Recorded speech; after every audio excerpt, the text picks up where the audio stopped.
Kak. Ya, Boleh minta waktunya sebentar? boleh. Nah, di sini saya dari Universitas Mataram. Ada tugas nih Kak, disuruh untuk mewawancarai. Apakah Kak berkenan untuk diwawancarai? Boleh. Saya punya satu pertanyaan nih buat Kakak. Menurut Kakak, apa sih peran pemerintah dalam melindungi dan mempromosikan HAM? Yang Kakak tahu ya aja dah. Oke, menurut saya itu peran pemerintah sangat penting karena mereka itu harus membuat peraturan tentang HAM dan mengedukasi masyarakat tentang pentingnya HAM serta memberikan perlindungan kepada warga negara Indonesia. Itu aja sebenarnya. Apa nih pesan Kakak buat pemerintah ke depannya itu kayak gimana gitu? Pesan saya semoga pemerintah Indonesia menjadi lebih baik lagi ke depannya. Cukup itu aja Kak. Makasih. Permisi Bapak, bolehkah saya minta waktunya sebentar untuk bertanya tentang hak asasi manusia? Ya, boleh. Boleh saya duduk Pak? Boleh, silakan ya. Ini Pak, pertanyaannya, bagaimana sih pandangan Bapak tentang situasi HAM saat ini di Indonesia? Jadi begini, ini sesuai dengan apa yang saya lihat, terutama sekali di tahun 2024 ini ya, di akhir-akhir jabatannya Pak Jokowi, terutama sekali banyak kasus yang saya lihat tidak tuntas ya. Seperti contohnya pemilu tahun 2019 kemarin. Pada saat itu pemilu serentak di mana yang biasanya dipisah antara pemilu pileg dengan presiden. Tahu-taunya kemarin setelah Pak Jokowi ini ada kebijakan yang surprise tentang adanya pemilu gabungan sama pemilihan presiden. Di situ saya lihat, karena kebetulan saya jadi penyelenggara di situ, jadi pengawas pemilu, panwas kecamatan.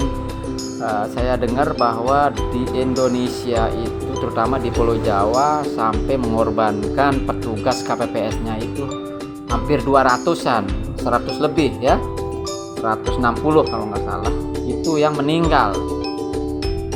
Di situ saya lihat, menganalisa bahwa apanya kira-kira yang salah? Apakah peraturannya, perundang-undangannya yang salah, atau memang adanya kesengajaan daripada aparatur ya? Kok sampai sekian dipaksa istilahnya sistem adanya kebijakan yang terjadi yang tanpa melihat akibat efek daripada pemaksaan itu tersebut ya, sampai banyak yang meninggal, ada yang sakit ya, sama sekali yang meninggal. Kemudian tidak ada kejelasan hukum di situ ya, seolah-olah tidak ada kekosongan hukum di situ yang saya lihat. Siapa yang bersalah, siapa yang harus diadili, siapa yang harus dipanggil. Nah, di situ kekosongan hukum kalau saya lihat. Nah, itu sangat-sangat tidak adil kalau menurut saya ya.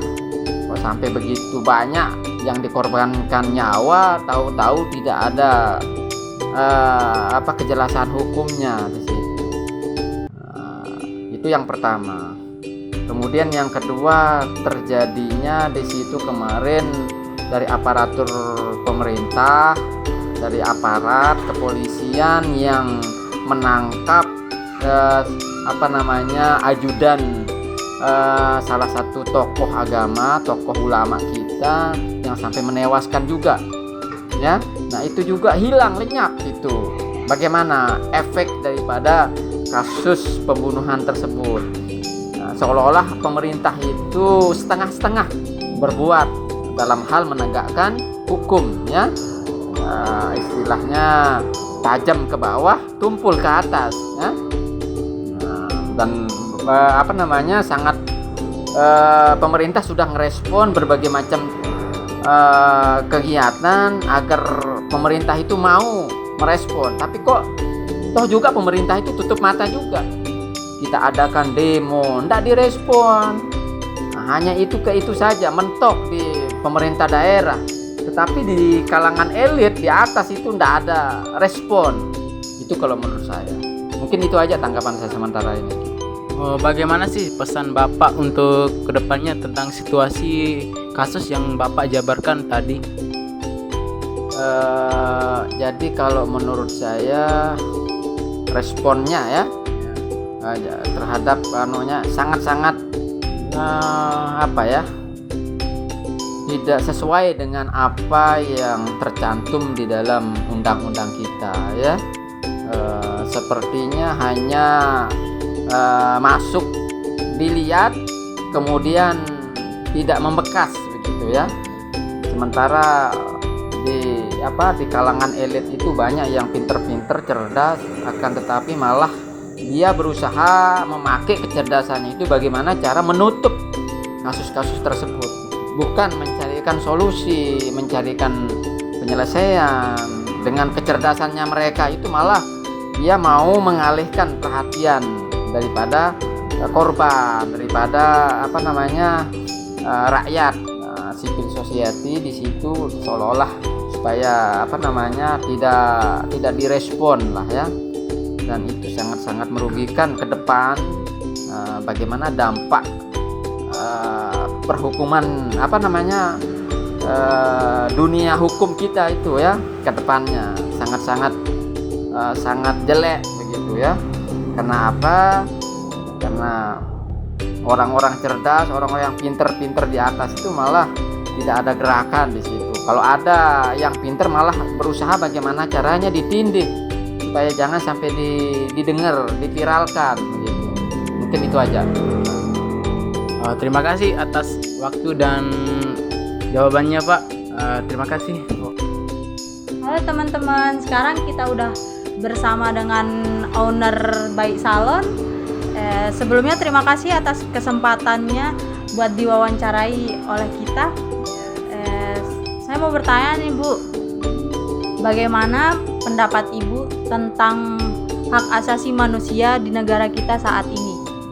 Oh ya, baik, terima kasih ya adik-adik mahasiswi UNRAM dari Fakultas apa ini? Fakultas Peternakan, Bu. Fakultas Peternakan UNRAM ya. Terima kasih. Saya menjawab pertanyaan tadi tentang HAM ya di negara kita ini. Setahu saya sih HAM berkaitan dengan hak asasi manusia, yaitu tidak jauh dengan undang-undang yang berlaku di negara kita ini.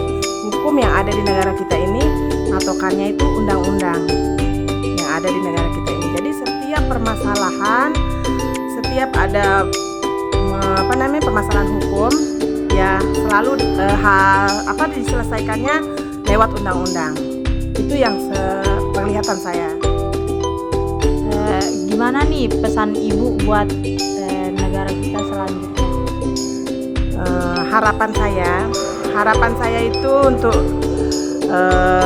negara kita ini untuk kedepannya itu berharap supaya hukum kita ini berlaku tidak tumpul ke atas, tidak tumpul ke atas dan tajam ke bawah. Terima kasih Ibu atas waktunya.